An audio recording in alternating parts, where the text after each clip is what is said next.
Estamos de volta, vamos falar sobre privatizações. O nosso convidado de hoje é o Jefferson Viana, assessor parlamentar do deputado federal Carlos Jordi. Vou conversar com o nosso convidado, Jefferson Viana. Alô, Jefferson, tudo bem? Prazer enorme estar aqui novamente no programa, tivemos uma vez, para apresentar um tema muito importante no momento atual da economia brasileira, no momento onde a participação do setor privado vem começando a se fazer mais presente dentro do ambiente de desenvolvimento econômico nacional.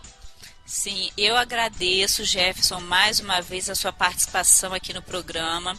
Você esteve aqui anteriormente falando sobre a reforma do direito eleitoral, reforma, política, de uma certa forma, e foi muito bom, foi um sucesso, as pessoas gostaram muito. Obrigado. E eu fico assim muito feliz, muito agradecida por você poder estar novamente aqui no nosso programa, nos abrilhantando com seu notório saber, para poder assim conversar com a gente, passar as orientações, as informações. Eu tomei a liberdade de estudar um pouquinho, para poder fazer essa entrevista, e eu fui ver o significado do que vem a ser a privatização. E eu vou falar aqui para os nossos ouvintes, segundo a minha pesquisa, privatização ou desestatização. É um processo de venda de uma empresa ou instituição do setor público que integra o patrimônio do Estado para o setor privado, geralmente por meio de leilões públicos. E no Brasil, o processo de desestatização constituiu principalmente em tornar o Estado um sócio minoritário, pois grande parte das empresas já eram de capital aberto e negociadas em bolsa de valores, e o Estado brasileiro, através do Banco Nacional de Desenvolvimento Econômico e Social, o BNDES, manteve concessões à iniciativa privada. O termo privatização foi introduzido pela revista The Economist durante a década de 1930, em uma reportagem de cobertura sobre a política econômica adotada pela Alemanha nazista. Um pouquinho aí de conhecimento e de história. E eu gostaria, Jefferson, aproveitando que você está aqui, nós vamos falar sobre o tema, que você falasse um pouco sobre a privatização, qual o seu ponto de vista, o conceito. Há pouco tempo nós tivemos a privatização aqui no Rio da SEDAI.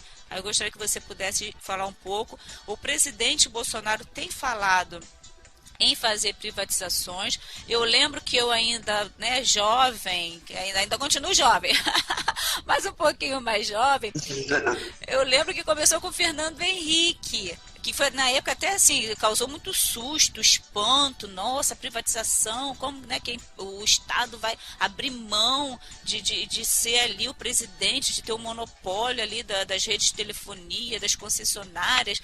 Aí foi aqui, e foram algumas privatizações importantes nesse período. Aí se você puder conversar, passar aqui para os nossos ouvintes, eu vou ficar muito feliz. Olha, gente, o telefone está aberto, tá? Vocês podem ligar para fazer pergunta ao nosso entrevistado, Jefferson Viana. Vamos lá. O momento que o Brasil vive nos dias atuais é o momento que o próprio presidente Bolsonaro venceu as eleições com uma proposta de reforma do Estado brasileiro. O governo gastava muito e gastava mal, com extrema falta de prioridades na sua gestão, onde recursos do Brasil eram enviados para países comunistas, Cuba, Venezuela e Argentina, empréstimos a juros módicos para empresas amigas do governo, que geraram um alto endividamento da União. E em 2018, quando o presidente Bolsonaro venceu as eleições, venceu com uma plataforma reformista do ponto de vista econômico, e ainda na transição do governo se formou a Secretaria Nacional de Desestatização, vinculada ao Ministério da Economia, e inicialmente comandada pelo Salim Matar, proprietário do grupo Localiza. Posteriormente, lá no ano passado, aconteceu a troca na área de desestatização do governo, assumindo o Diogo Marcord. E o governo, já temos grandes resultados na área dentro do governo só no ano de 2019, visto que nessa pandemia, os números, o ano foi um ano atípico, o governo conseguiu arrecadar 96 bilhões em vendas de ativos, e desde 2019, dentro da área de infraestrutura, 16,8 bilhões foram arrecadados, meio do programa de parceria de investimento, que trata principalmente da concessão de estradas, portos, aeroportos e ferrovias. As privatizações, você falou da questão do governo Fernando Henrique Cardoso, na questão das privatizações, as privatizações elas começam um pouco antes, do Fernando Collor, que tem como principal marco a cultura comercial brasileira ao mercado exterior. E se faz importante a redução do papel do Estado dentro do processo de atividade econômica, principalmente porque o Estado tem que ser um promotor e um assistente social, não um Estado empreendedor, um Estado empresário, porque no momento em que uma empresa pública sofre problemas ou então ela não consegue se sustentar do ponto de vista administrativo e financeiro, quem paga a conta somos todos nós por meio do aumento de impostos. Sim, é verdade. Eu lembro que na época, né, falava-se que o serviço não era prestado de uma forma muito satisfatória, que havia assim, uma certa despesa, até mesmo prejuízo para os cofres públicos, e que a privatização seria ali uma forma, né, de melhorar a qualidade dos serviços para o consumidor, para a população de uma forma geral, e a venda também traria receita para os cofres públicos. Na época até a questão assim da Vale, né, que foi vendida, as empresas de telefonia. No meu ponto de vista, as pessoas passaram a ter mais acesso. Me corrija se eu estiver errada, né? O meu ponto de vista. Tá certo, tá provavelmente certo. Até porque vão lembrar, os mais velhos que estão ouvindo o seu programa aqui na rádio, vão lembrar que até ali início dos anos 2000, você tinha que declarar uma linha de telefone de renda. Sim. E era extremamente caro, né? E era sorteio. Caro de difícil acesso. Sim, e tinha empresas que trabalhavam, que de uma certa forma lucravam com aluguel de linha telefônica, que também era caríssimo também. O acesso a um telefone era muito difícil. E aí justamente com a privatização tornou o acesso a todos, né, digamos assim, tanto da telefonia fixa, que naquela época era como se fosse, era peso de ouro, valor de ouro, como a telefonia móvel também, né? Que aí surge o celular, a tecnologia. Claro que, aí aproveitando o gancho, nem tudo é perfeito. As empresas de telefonia são recorde em reclamações, mas, enfim, aí já é uma outra questão, outro setor. Acho que a gente depois tem que marcar uma entrevista só para isso. Mas, assim, acho que o principal foi atingido, né? Que foi, de uma certa forma, a expansão e o acesso ali para a telefonia. E o mesmo a gente pode ver em outros itens de prestação de serviço, como a água, como energia elétrica. Por falar em água, a SEDAI foi privatizada. E eu gostaria que você pudesse explicar a privatização da SEDAI. Porque parece que a SEDAI não foi privatizada no todo. Me corrija se eu estiver errada. Você pode falar, por favor, para os nossos ouvintes? Porque você falou muito da questão da privatização da SEDAI, que era algo que já se cogitava há muito tempo e finalmente saiu do papel, não saiu, foi parte, não foi parte. Explica para a gente, por favor, Jefferson.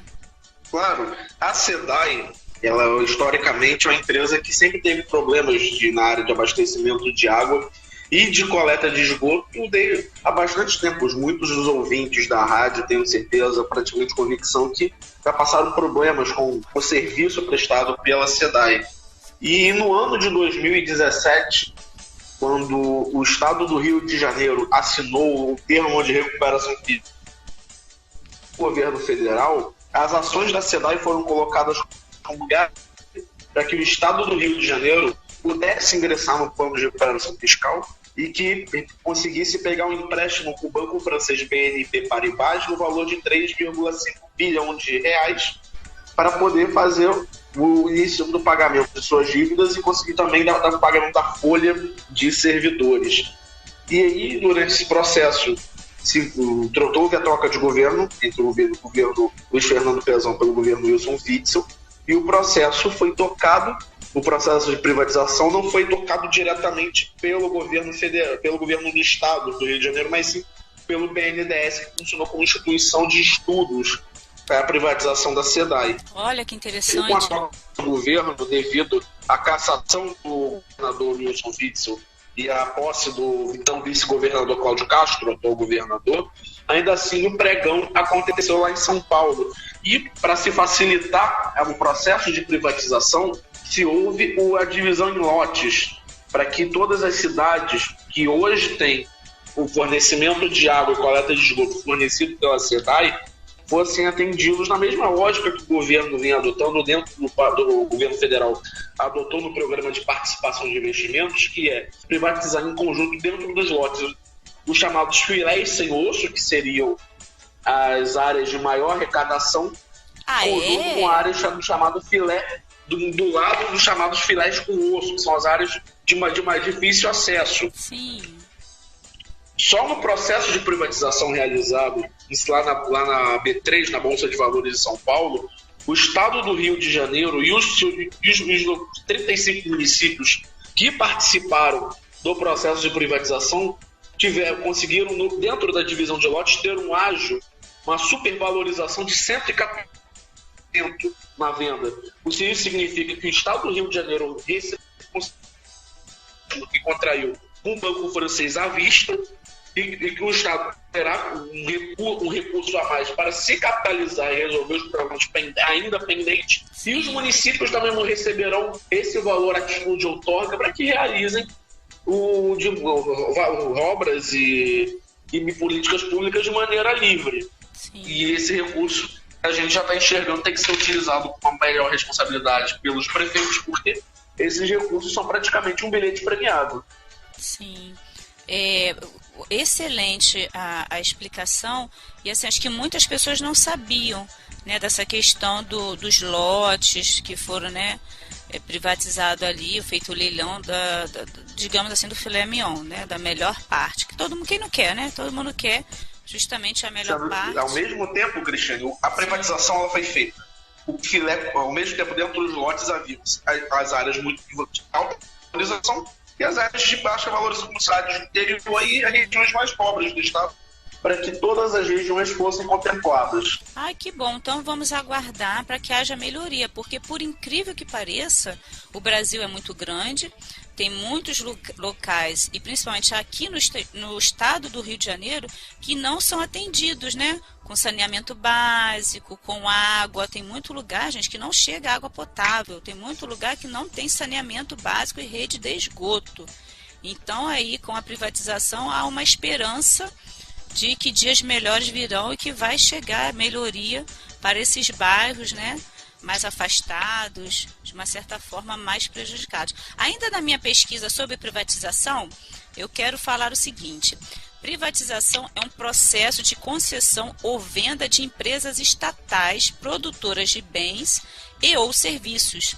Esses podem ou não enquadrar-se como sendo estratégicos e ou essenciais, que é justamente o que o Dr. Jefferson acabou de falar. Por exemplo, fornecimento de água, né, o caso da SEDAI, o caso recente aqui no Rio de Janeiro, água tratada, fornecimento de água tratada, água potável, coleta de esgotos, a questão da energia elétrica também, telefonia fixa, né, que foi na época do Fernando Henrique, que a gente falou aqui que o telefone era extremamente caro, uma linha telefônica fixa, de gás canalizado, dentre outros. Há também, sob a administração do Estado, instituições tais, o setor de previdência social, porque aí no caso, de uma certa forma, o Estado arrecada, como bem o Dr. Jefferson falou, que entrou receita, não só para o Estado do Rio de Janeiro, como para os municípios também, para poder atender aí a coletividade. Tem alguma explanação, algo mais que o doutor queira acrescentar, doutor Jefferson? Sobre a questão de água e saneamento? Sim, ou mesmo da privatização, porque depois eu quero te fazer uma outra pergunta. Sim. Então, a questão, e só para complementar, então, vamos complementar a questão do governo, a questão de saneamento no Rio de Janeiro. Essa privatização pode ser feita que teve devido à aprovação de uma legislação para o mercado dentro da área de saneamento que foi sancionada no meio do ano passado, ainda durante o pico da pandemia, que foi o Marco Geral do Saneamento, que permitiu uma maior facilidade para que o setor privado pudesse ingressar com investimentos na área de água e saneamento. Estudos até da própria Universidade de Brasília mostram que a cada real gasto de saneamento, o Estado economiza de 4 a 7 reais na área de saúde pública. Isso é muito importante. É importante não só como política de saúde pública, mas também como política de defesa do meio ambiente, visto que boa parte desse esgoto que não é coletado acaba parando em rios e lagos, causando enorme poluição e enorme danos à fauna e flora. Então, o melhor saneamento, com um melhor recurso, com quem conhece do assunto, que consegue fazer uma gestão muito melhor, previne não só garante não apenas a geração de emprego, mas também previne a saúde pública e garante a preservação ambiental. Uau! Eu quero falar agora aqui, para depois te passar uma pergunta, a questão assim histórica que eu andei estudando com relação à privatização. Eu particularmente gosto muito de história, né?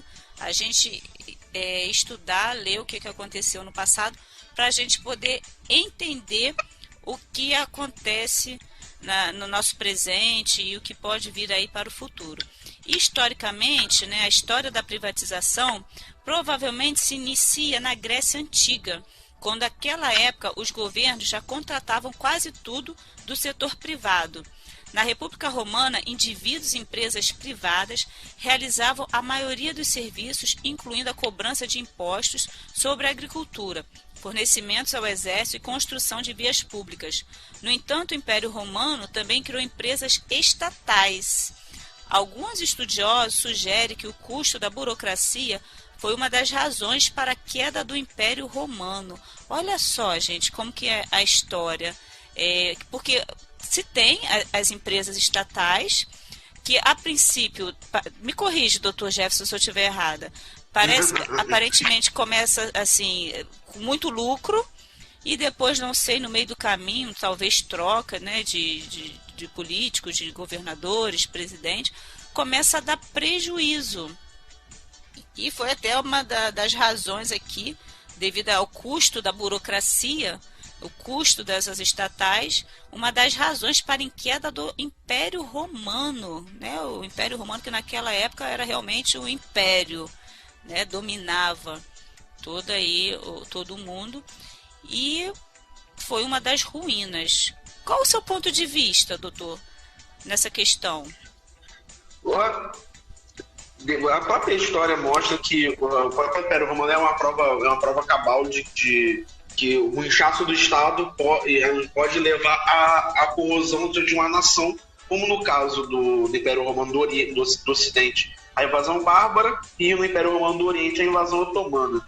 No caso brasileiro, esse processo ele tem um certo início ainda no governo militar, durante a gestão do presidente Castelo Branco, no momento em que o saudoso Roberto Campos assume o Ministério do Planejamento e reorganiza a administração nacional.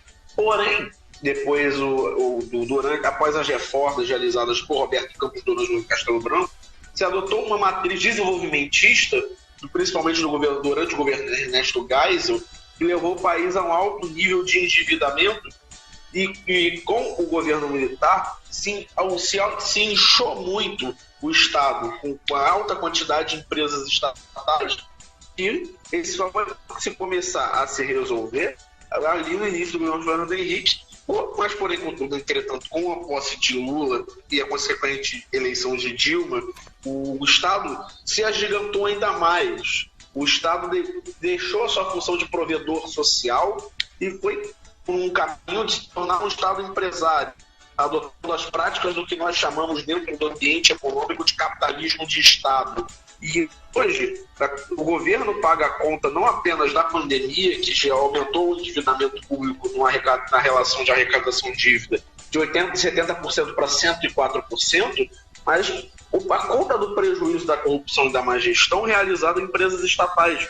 Para fins de exemplo, os Correios, que está em vias de ser votada sua privatização na Câmara dos Deputados, dois dos principais esquemas de corrupção do governo Lula e Dilma surgiram dentro da empresa, que foi o mensalão e os desvios do fundo de pensão dos funcionários postais, fazendo com que no Brasil uma situação sui generis acontecesse. Uma empresa que detém o monopólio de um serviço que é lucrativo no mundo inteiro consegue dar prejuízos em sequência. E com a consequente dor de cabeça para os usuários do serviço postal, no caso brasileiro. Eu garanto que todos que estão ouvindo a Rádio Tropical nesses momentos já tiveram inúmeros problemas com algum tipo de encomenda que foi extraviada, que teve a sua entrega mais atrasada do que o prazo normal, e isso gera prejuízo, inclusive, para a própria competitividade nacional, visto que o comércio internacional se fortalece cada vez mais. Vivemos sim no mundo globalizado. No momento em que o empresário, o empreendedor e até mesmo aquela pessoa que deseja utilizar de bens e serviços fora do Brasil tem dificuldade de acessar esses produtos devido aos problemas na área de logística, acabamos tendo um problema que pode gerar até no médio e longo prazo uma fuga de capitais, visto que o Brasil não consegue dar condições de infraestrutura para que o empreendedor consiga trabalhar no Brasil. Então, temos uma oportunidade enorme com no caso da privatização dos Correios, que está em vias de ser aprovada pela Câmara dos Deputados. Na área de energia, tivemos um pouco antes do presidente ser internado no hospital pelos problemas intestinais, a sanção da privatização da Eletrobras, que tem a sua previsão com leilão lá no mês de janeiro de 2022, que tem como previsão inclusive a redução de 10% da conta de energia elétrica no Brasil. Com isso, você consegue aumentar, reduzir não apenas o preço para o consumidor final, mas aumentar a produtividade, que é muito importante nesse momento de retomada econômica pós-pandemia, porque muitas pessoas ficaram desempregadas e você precisa oferecer nesse momento condições para que as empresas consigam recontratar, e aquelas que possam entrar no mercado brasileiro, seja por meio de entrada de fluxos de capitais, seja por iniciativas de empreendedores nacionais, de que o investimento consiga acontecer de maneira significativa. Sim, é verdade, eu concordo, porque a privatização, no primeiro momento, a gente fica assim um pouco assustado, né? Nossa, mas o Estado vai deixar de ter ali aquela empresa, vai deixar de oferir lucros, mas muitas das vezes não é lucro, né? Muitas das vezes é até prejuízo. Às vezes altos salários, altos cargos, por ser funcionário público, às vezes se acomoda ali com aquela posição, com aquela estabilidade, aí já não presta um serviço de qualidade. Por favor, me entenda que não estou generalizando, tá? É que muitas das vezes é o que a gente acaba observando. E aí, quando vem a privatização, ocorre a privatização, o Estado ganha em receita, né, porque é vendido, como, né, ou por lote, ou a empresa num todo. E normalmente quem compra é porque está com capital, está com dinheiro para poder investir. Então vai ver ali as melhorias para aquela empresa, para aquele setor, para poder ampliar, porque quanto mais clientes atender, né, quanto disponibilizar, aumentar, digamos assim, a disponibilidade do serviço, mais clientes irá atender, mais clientes irá ter, terá mais receita. E também o Estado vai receber, que será convertido em impostos. Até mesmo a questão previdenciária, porque, como bem falou o Dr. Jefferson, vai ampliar o emprego, né, nessa época de pandemia, onde muitas pessoas ficaram desempregadas, muitas empresas privadas vieram a fechar as portas. Realmente é uma forma de retomar o crescimento econômico, né, trazendo investimentos, muitas das vezes até mesmo de fora, para poder ter a questão de movimentação, movimentar dinheiro, gerar empregos. Nossa, muito bacana. Muito, muito, muito boa a explicação do Dr. Jefferson Viana. Então, nós temos aí a privatização dos Correios, da Eletrobras, né? E qual mais, doutor? que está em vista? Dr. Jefferson, me ouve? Alô? Alô? Oi, alô? me ouve? Alô? Oi, tá alô? me ouvindo? Alô, tô ouvindo. Sim, aí tem agora, a princípio, né, a privatização dos Correios. E qual foram os outros que o doutor falou? Eletrobras? A privatização da Eletrobras foi sancionada no início dessa semana pelo governo federal, com a previsão de abertura da oferta pública de ações da empresa lá no mês de janeiro de 2022. Estamos em vias da privatização dos Correios na Câmara dos Deputados, cujo regime de urgência já foi aprovado, e até o fim do ano temos mais nove empresas públicas que serão privatizadas, sem contar aquelas que já estão integrando o Plano Nacional de Desestatização. E, além disso, a gente tem os bancos públicos que estão sendo desalavancados numa mudança de mentalidade de gestão, que, como a senhora falou no BNDES, o BNDES ele era o banco que fomentava as grandes empresas e não o pequeno e médio empreendedor. Sim. Desde a posse do presidente Bolsonaro no ano de 2019, o BNDES foi desalavancado na área de empréstimos para grandes empresas em 74 bilhões de reais. Uau. O foco do BNDES na gestão do presidente Gustavo Montezano, presidente do banco, é o de oferecer condições para que o pequeno e o médio empreendedor consigam recolher recursos do setor público e privado com juros muito menores do que no meio comercial, e garantir também a viabilização de políticas públicas, a ponto do ministro da Economia, Paulo Guedes, de afirmar em diversos discursos que o S da sigla BNDES agora é de saneamento, visto que o BNDES está sendo um agente financiador de diversas obras de saneamento básico e de obras de acesso a recursos hídricos, sobretudo na região Nordeste, que levam ao desenvolvimento para aquelas regiões. Além disso, você, dentro da Caixa Econômica Federal, que é um banco que ainda tem 100% das suas ações pertencentes ao governo federal, você tem como, acompanhando o trabalho do presidente Pedro Guimarães, você tem acompanhado também o início de processos de desalavancagem da Caixa Econômica. O Banco PAN, que é o antigo Banco Pan-Americano que a Caixa comprou, está em vias de ser vendido ao Banco BTG Pactual. Além disso, a Caixa ela já anunciou que deseja vender alguns braços, como a área de loterias, a área de cartão de crédito e a área de previdência, de seguros e previdência, para permitir que a Caixa Econômica entre dentro da Bolsa de Valores e cotações, que é uma maneira do banco se capitalizar no mercado. Sim, vai ser excelente, né? Que aí vai haver mais receita, mais recurso para os cofres públicos.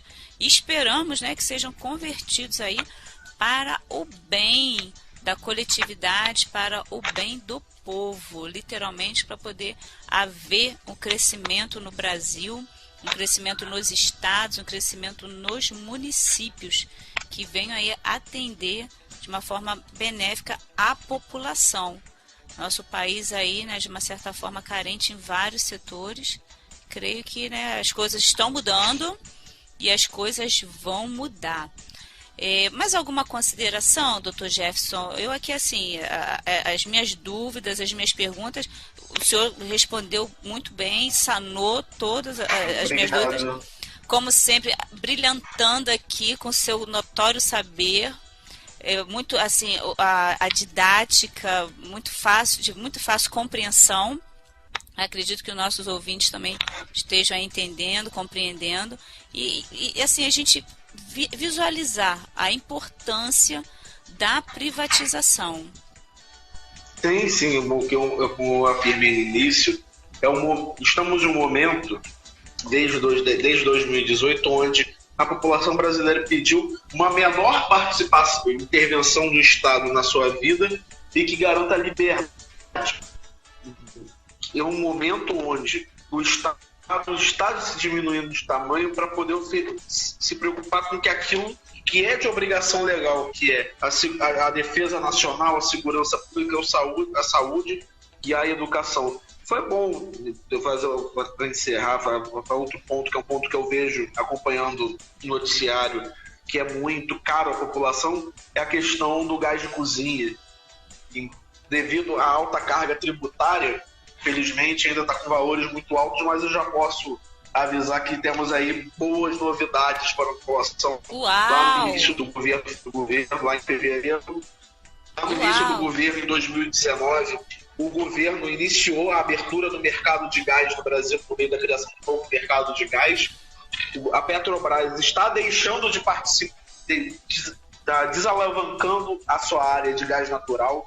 A TAG, que era a principal refinaria de gás do Brasil, foi vendida ao grupo francês Engie, e a tendência para o futuro, com a abertura do mercado de gás natural no Brasil, é de que o valor do gás de cozinha, que é um dos principais produtos de consumo da população, tem uma queda de preço e a consequente aumento do PIB industrial nacional em quase 9%.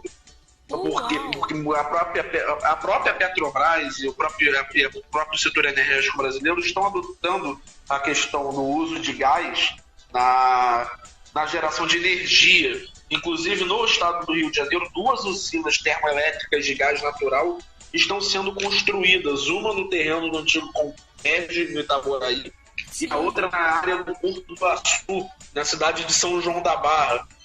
Com essas 2 usinas termoelétricas e a usina nuclear de Angra dos Reis, o estado do Rio de Janeiro passará a ser autossuficiente em energia elétrica. O estado do Rio de Janeiro deixará de ser dependente do sistema de Furnas, da usina hidrelétrica de Itaipu. O estado do Rio de Janeiro conseguirá produzir 100% da sua energia sem depender do operador nacional do sistema elétrico.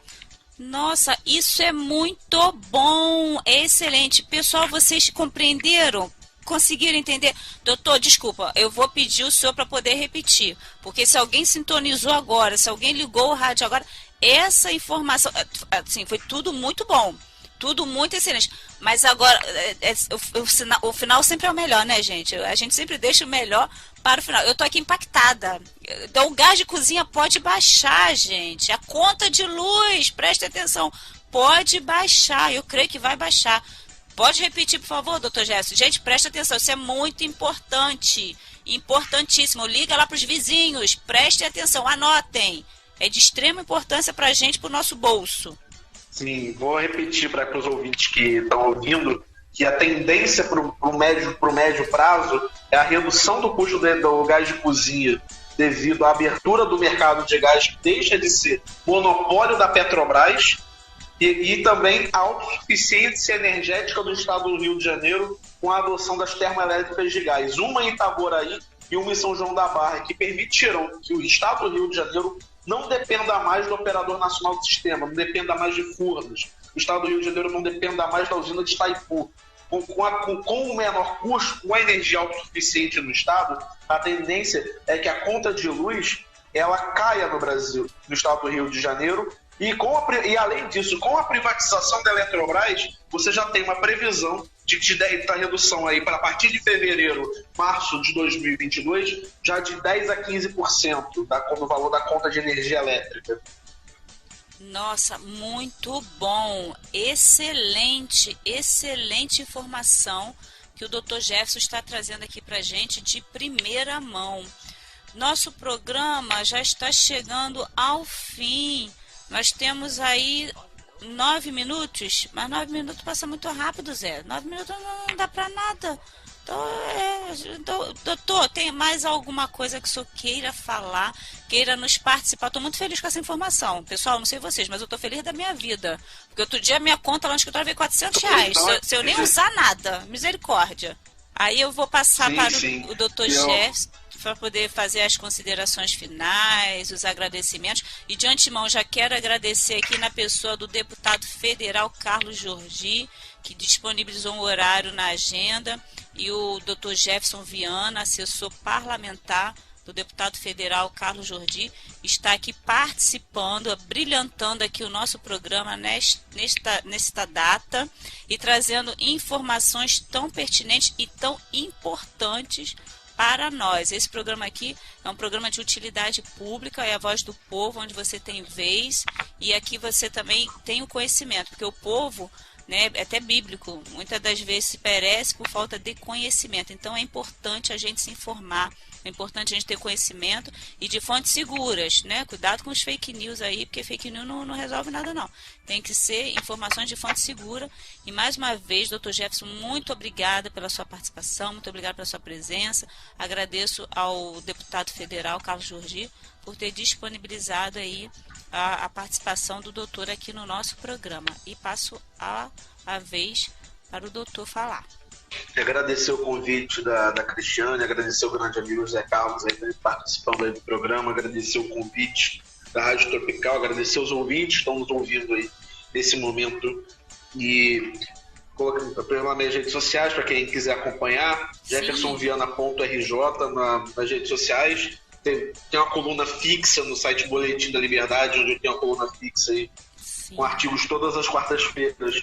Excelente. Se quiser acompanhar um pouco do nosso trabalho na Câmara dos Deputados e no meio editorial. Forte abraço a todos, com Deus, e fico à disposição para maiores esclarecimentos aí de boas medidas e boas notícias tomadas pela atual gestão do governo federal. Oh, que maravilha. Por favor, sempre que tiver novidade, as portas aqui estão abertas para o doutor. Traga as informações, vamos conversar, vamos partilhar com a nossa população, nossos ouvintes aqui da rádio. E olha, eu não esqueci não, hein? Você falou que você estava terminando o livro. Sim, estou escrevendo um livro sobre as eleições de 2018, que está com previsão de lançamento aí para novembro, dezembro, aí, lançado pela editora Opção C. Uhul! Então, ó, já fica, mais uma vez, reitero o convite, quando o livro estiver pronto, por favor, venha até aqui à rádio, para a gente poder participar, os nossos ouvintes. E tem o curso também, né, que também, se eu não me engano, está em fase aí... o curso a gente está gravando, estamos na fase de ter finalização do curso de História Política do Brasil, a gente está finalizando aí a gravação para disponibilizar ele no mercado. O doutor Jefferson Viana, né, trabalhando aí para o bem da coletividade, trazendo a informação para a população. E fico aqui mais uma vez o convite, as portas abertas para depois o doutor vir aqui trazer o livro, falar sobre o livro, falar sobre os cursos, tá? É muito importante. E vamos ver se depois a gente consegue marcar, não sei, a agenda também do deputado federal, ver se a gente consegue depois marcar uma entrevista com o deputado federal, de repente com você também, a gente faz uma espécie de debate. Já fica aqui também o convite. E já vai pensando no próximo tema, hein? Para a gente poder falar aqui, no futuro bem próximo. Que para mim é muita honra, tanto para mim como para o Zé Carlos, receber o doutor Jefferson Viana para poder conversar aqui com a gente, trazendo o seu brilhantismo. Muito obrigado, agradeço o elogio, não sou digno de tamanho elogio, sou apenas um servidor do povo que deseja fazer um trabalho bem feito e retornar para o pagador de imposto, buscar o nosso trabalho, esclarecimento das nossas medidas, em busca do caminho da prosperidade que 57 milhões de brasileiros escolheram em 2018.